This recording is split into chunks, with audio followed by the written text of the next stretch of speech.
Hello everyone, welcome back to Creative Swatches. I hope you guys are safe and sound. Today we are going to learn two new embroidery stitches, French knot and threaded back stitch.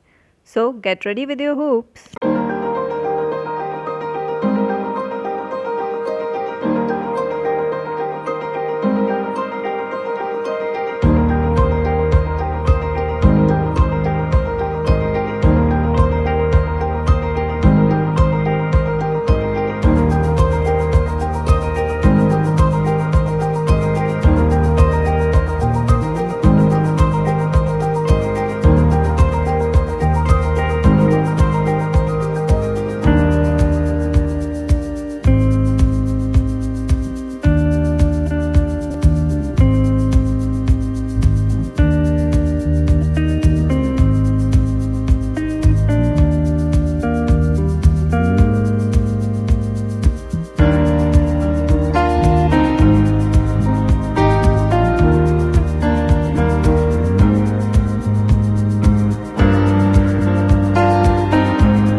You can refer to these samples for making designs.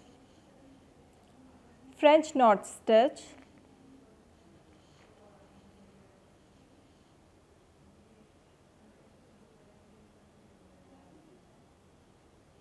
threaded back stitch,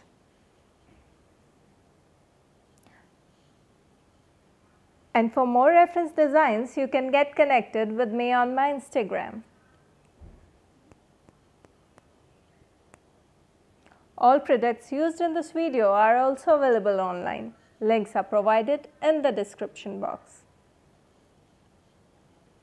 Guys, if you like my lessons, don't forget to like, share and subscribe. And stay tuned for next lesson.